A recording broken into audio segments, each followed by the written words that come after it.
Diabetic পেশেন্টদের থেকে পাওয়া সবথেকে বড় অভিযোগ, তারা বলেন যে কোনো ডাক্তারের কাছে গেলে তারা ডায়াবেটিস কন্ট্রোল করার জন্য বেশি বেশি সবজি খাওয়ার কথা বলেন। যখনই সবজির প্রসঙ্গ আসে তখন ডাক্তাররা বলেন যে ডায়াবেটিক পেশেন্টদের এই সবজি খাওয়া উচিত বা ওই সবজি খাওয়া উচিত নয়। কিন্তু সবজি খাওয়া নিয়ে অনেকের মধ্যে একটা কনফিউশন কাজ করে। তো চলুন আজকের ভিডিওতে আপনাদের সমস্ত কনফিউশন আমি দূর করে দেওয়ার চেষ্টা করব ইনশাল্লাহ। আজকের ভিডিওতে আপনাদের সাথে তেমনই 7 প্রকার সবজি নিয়ে আলোচনা করব, যে সবজিগুলি ডায়াবেটিক পেশেন্টরা শুধুমাত্র নিশ্চিন্তে নির্দ্বিধায় খেতে পারবেন তাই নয়, তার সাথে সাথে সেই সমস্ত সবজিগুলির মধ্যে এমন কিছু মেডিসিনাল কম্পাউন্ড রয়েছে যেগুলি আপনার ডায়াবেটিস কন্ট্রোল করতে সাহায্য করতে পারবে এবং তার সাথে সাথে ডায়াবেটিক পেশেন্টদের শরীরে ডায়াবেটিসের সাইড এফেক্ট হিসেবে আরও অন্যান্য যে সমস্ত সমস্যা দেখতে পাওয়া যায় সেই সমস্ত সমস্যাগুলিও কম করতে সাহায্য করতে পারবে। তো চলুন ভিডিওটি শেষ পর্যন্ত খুব মনোযোগ সহকারে দেখুন এবং সেই 6টি সবজির বিষয়ে খুঁটিনাটি জেনে নিন। Assalamu alaikum, hello friends, welcome to Healthy Style. To know how to healthy in every day, please subscribe our channel. আমাদের উদ্দেশ্য আপনি থাকুন হেলদি সব সময়। ডায়াবেটিক পেশেন্টের ডায়েট চার্ট বানাতে গিয়ে ডাক্তারগণ সবসময় বলেন যে একজন ডায়াবেটিক পেশেন্টের সেই সমস্ত খাবারগুলি খাদ্য তালিকায় যুক্ত করার প্রয়োজন যে খাবারগুলির গ্লাইসেমিক ইন্ডেক্স 55 এর নিচে হয়ে থাকে, যে খাবারের মধ্যে আপনার কার্বোহাইড্রেটের মাত্রা কম থাকবে এবং যে খাবারের মধ্যে আপনার ফাইবারের মাত্রা বেশি থাকবে। এই বিষয়গুলি মাথায় রেখেই আজকের 7টি সবজিকে আমরা তালিকাভুক্ত করেছি। সেই তালিকার সর্বপ্রথম যে সবজিটি রেখেছি সেটি হলো ভেন্ডি বা লেডিস ফিঙ্গার। ভেন্ডি বা লেডিস ফিঙ্গারের গ্লাইসেমিক ইন্ডেক্স হলো মাত্র 20 বা 20। তার সাথে সাথে ভেন্ডির মধ্যে পাওয়া যায় প্রচুর পরিমাণে সলিউবল ফাইবার এবং ইনসলিউবল ফাইবার। বিশেষ করে ভেন্ডির মধ্যে আপনারা যখন কাটবেন দেখবেন ভেতরের থেকে একটি পিচ্ছিল জাতীয় বা আঠালো জাতীয় জিনিস বের হয়। সেই পিচ্ছিল জাতীয় জিনিসটি কিন্তু ভেন্ডির মধ্যে থাকা সলিউবল ফাইবার। সেই সলিউবল ফাইবার আমাদের ইন্টেস্টাইনের মধ্যে কার্বোহাইড্রেট অ্যাবজর্পশনের যে সমস্ত রিসেপ্টরগুলি থাকে সেই রিসেপ্টরের মুখগুলিকে ব্লক করে দেয়। তার ফলে যে কোনো খাবার খাওয়ার সাথে সাথে হঠাৎ করে আপনার ব্লাডে কিন্তু সুগার স্পাইক করতে পারে না। শুধু তাই নয়, এই ভেন্ডির মধ্যে যে বীজ, সেই ভেন্ডির বীজেও কিন্তু একজন ডায়াবেটিক পেশেন্টের জন্য অত্যন্ত গুরুত্বপূর্ণ বা উপকারী উপাদান থাকে। তার কারণ এই ভেন্ডির বীজের মধ্যে থাকে প্রচুর পরিমাণে কুইরেকটিন, ম্যাগনেসিয়াম এবং ভিটামিন সি। এই 3টি উপাদানই কিন্তু আপনার ডায়াবেটিস কন্ট্রোল করতে সাহায্য করতে পারে এবং একজন টাইপ 2 ডায়াবেটিক পেশেন্টের ইনসুলিন রেজিস্ট্যান্সের মতো সমস্যারও কিন্তু সমাধান করতে পারে। তবে অবশ্যই মনে রাখবেন, ভেন্ডি কখনো কিন্তু আপনি ভাজা বানিয়ে খাবেন না। আপনি যদি একজন ডায়াবেটিক পেশেন্ট হয়ে থাকেন বা যদি আপনার রক্তে কোলেস্টেরলের মাত্রা বেশি রয়েছে, সেক্ষেত্রে সবসময় চেষ্টা করবেন ভেন্ডি সেদ্ধ করে খাবার জন্য।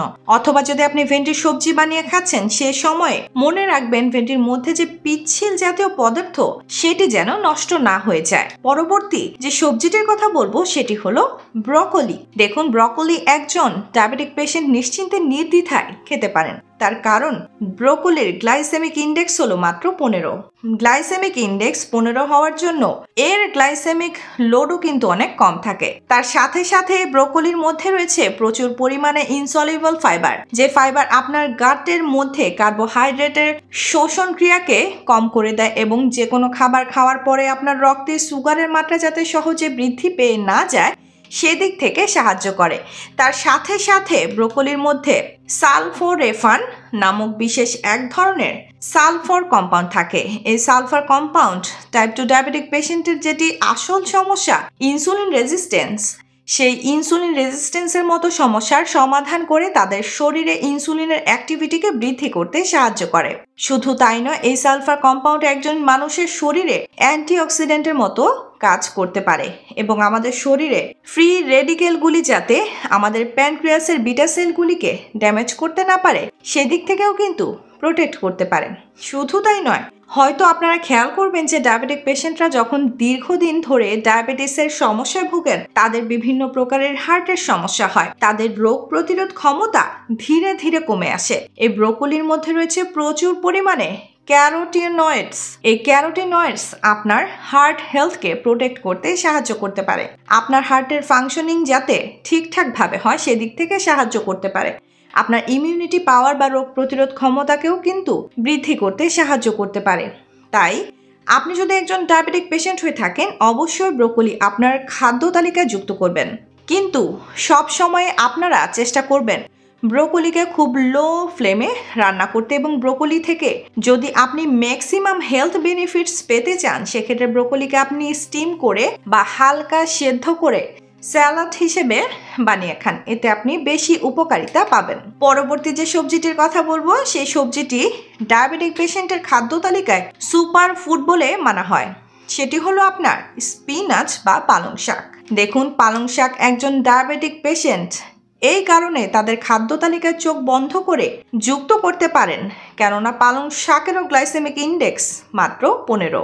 শুধু তাই নয়, আমরা সকলে জানি শুধুমাত্র পালং শাক নয়, সমস্ত প্রকার শাক মানেই তার মধ্যে থাকে প্রচুর পরিমাণে ফাইবার, যে ফাইবার আপনার ডায়াবেটিস কন্ট্রোল করতে সাহায্য করতে পারে।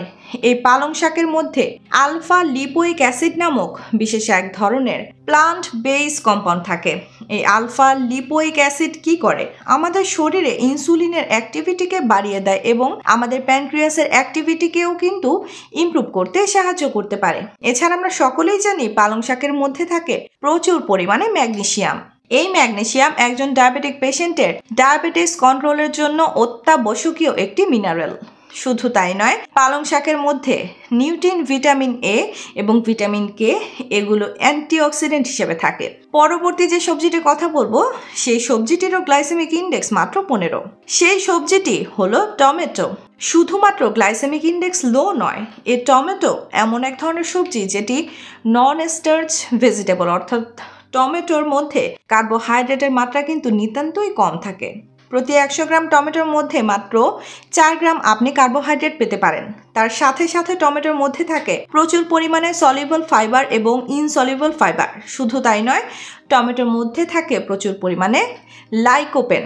এই লাইকোপেন আপনার শরীরে অ্যান্টিঅক্সিডেন্টের মতো কাজ করে। আপনার শরীরের মধ্যে শারীরবৃত্তীয় প্রক্রিয়ার সময় যে সমস্ত ক্ষতিকারক মলিকিউল তৈরি হয় বা ফ্রি রেডিকেল তৈরি হয়, এই অ্যান্টিঅক্সিডেন্ট কি করে? ওই সমস্ত ফ্রি রেডিকেলগুলিকে মেরে ফেলে এবং আপনার প্যানক্রিয়াটিক সেলগুলিকে কিন্তু প্রোটেক্ট করে রাখতে সাহায্য করতে পারে। শুধু তাই নয়, এই লাইকোপেন আপনার রক্তে ফাস্টিং সুগার এবং HbA1c পার্সেন্টেজকে কম করতে সাহায্য করতে পারে। ডায়াবেটিক পেশেন্টদের পরবর্তী ক্ষেত্রে দেখতে পাওয়া যায় খুবই কমন সমস্যাগুলো হলো কোলেস্টেরল এবং ট্রাইগ্লিসারাইডের সমস্যা।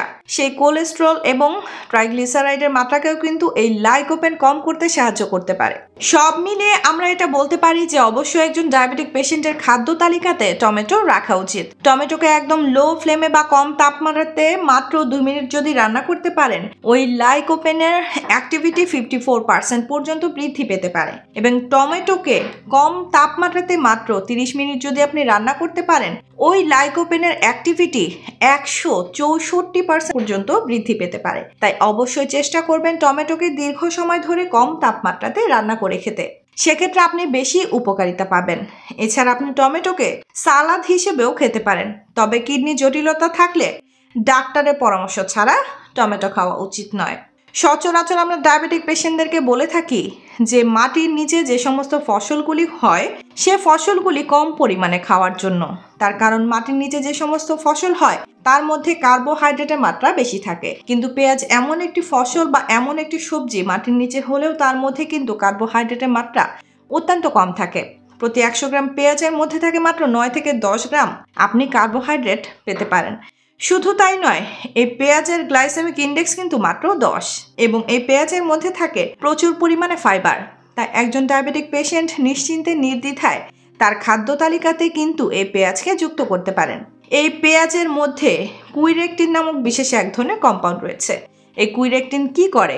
আমাদের যে সমস্ত প্যানক্রিয়াটিক সেল রয়েছে, আমাদের স্মল ইন্টেস্টাইন, আমাদের লিভার, আমাদের স্কেলিটাল মাসেল এবং আমাদের ফ্যাটি টিস্যুর সাথে ইন্টারঅ্যাক্ট করে এবং আমাদের ডায়াবেটিস কন্ট্রোল করতে সাহায্য করতে পারে।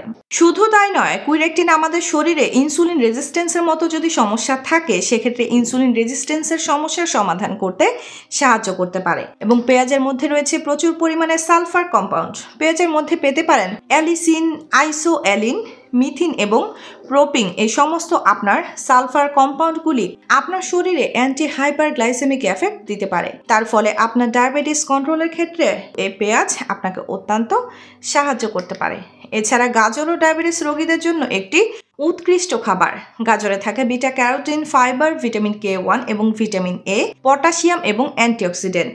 এটির একটি জিআই বা গ্লাইসেমিক ইন্ডেক্সও মাত্র 16। এটি টাইপ 1 এবং টাইপ 2 উভয় প্রকার ডায়াবেটিসের জন্য একটি আদর্শ খাবার। And last but not the least, bottle gourd বা লাউ। দেখুন, লাউও কিন্তু একজন ডায়াবেটিক পেশেন্ট নিশ্চিন্তে নির্দ্বিধায় খেতে পারেন। তার কারণ লাউয়ের গ্লাইসেমিক ইন্ডেক্সও মাত্র 15 এবং লাউয়ের মধ্যে কার্বোহাইড্রেটের মাত্রাও কিন্তু নিতান্তই কম থাকে। হয়তো আপনারা জানেন কি না জানি না, লাউয়ের মধ্যে 92% থাকে ওয়াটার কন্টেন্ট। এখন ভেবে দেখুন, একটি সবজির মধ্যে যদি 92% জল থাকে, তার মধ্যে কার্বোহাইড্রেট কম থাকবে, এটা তো বলা বাহুল্য। শুধু তাই নয়, এই লাউয়ের মধ্যে থাকে প্রচুর পরিমাণে সলিউবল ফাইবার। সব মিলিয়ে একজন ডায়াবেটিক পেশেন্ট অবশ্যই তার খাদ্য তালিকাতে লাউ যুক্ত করতে পারেন। এছাড়া লাউয়ের মধ্যে প্রোটিন টাইরোসিন ফসফেটাস 1 বিটা নামক বিশেষ এক ধরনের প্লান্ট বেস কম্পাউন্ড থাকে। এই কম্পাউন্ড কি করে? ডায়াবেটিক পেশেন্টদের শরীরে যদি ইনসুলিন রেজিস্ট্যান্সের সমস্যা থাকে, সেই সমস্যাকে কম করতে সাহায্য করতে পারে। তাই আপনি যদি টাইপ 1 ডায়াবেটিক পেশেন্ট হয়ে থাকেন বা টাইপ 2 ডায়াবেটিক পেশেন্ট হয়ে থাকেন, লাউ অবশ্যই আপনার খাদ্য তালিকায় যুক্ত করতে পারেন। দেখুন, লাউয়ে আপনি সবজি বানিয়ে খেতে পারেন, লাউ ডালের সাথে দিয়ে খেতে পারেন। তবে লাউয়ের থেকে যদি আপনি ম্যাক্সিমাম হেলথ বেনিফিটস পেতে চাইছেন, সেক্ষেত্রে ডায়াবেটিক পেশেন্টরা লাউয়ের জুস খেতে পারলে বেশি ভালো হয়। তবে লাউয়ের জুস খাওয়ার আগে একটি সাবধানতা অবশ্যই অবলম্বন করতে হবে, যে লাউ কেটে তার থেকে আপনি জুস বানাচ্ছেন, জুস বানানোর আগে একবার মুখে চেখে দেখে নেবেন সে লাউয়ের স্বাদ তেতো কিনা। যদি সে লাউয়ের স্বাদ তেতো হয়ে থাকে, সেই লাউ কিন্তু কখনো খাবেন না। তার কারণ সে লাউয়ের মধ্যে কিউকার বিটাসি নামক বিশেষ এক ধরনের টক্সিন থাকে। সেই কিউকার বিটাসিনের জন্যই কিন্তু লাউয়ের স্বাদ তেতো হয়ে যায়। সেই কিউকার বিটাসিন আপনার শরীরে বিভিন্ন প্রকারের স্বাস্থ্য ঝুঁকির সৃষ্টি করতে পারে। তবে বিশেষ দ্রষ্টব্য, আজকের এই ভিডিওতে উল্লেখিত তথ্যগুলো শুধুমাত্র আপনাদেরকে আজকের এই টপিক সম্পর্কে সাধারণ একটা ধারণা এবং সাধারণ জ্ঞানের জন্য বলা হয়েছে। যে কোনো রোগ বা রোগের উপসর্গ দেখা দিলে অবশ্যই বিশেষজ্ঞ চিকিৎসকের সঙ্গে যোগাযোগ করুন। আশা করি ভিডিওটি আপনাদের ভালো লেগেছে, ইনফরমেটিভ লেগেছে। যদি ভালো লেগে থাকে তাহলে অবশ্যই ভিডিওটিকে লাইক করবেন। এখনো পর্যন্ত আমাদের হেলদি স্টাইল ইউটিউব চ্যানেলটি আপনারা যদি সাবস্ক্রাইব না করে থাকেন, তাহলে অবশ্যই চ্যানেলটিকে সাবস্ক্রাইব করে পাশে থাকা বেল আইকনে প্রেস করে রাখার অনুরোধ রইল।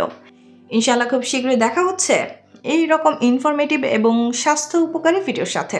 ততক্ষণ নিজেদের খেয়াল রাখবেন। আপনাদের সুস্থতা এবং দীর্ঘায়ু কামনা করছি। আল্লাহ হাফেজ।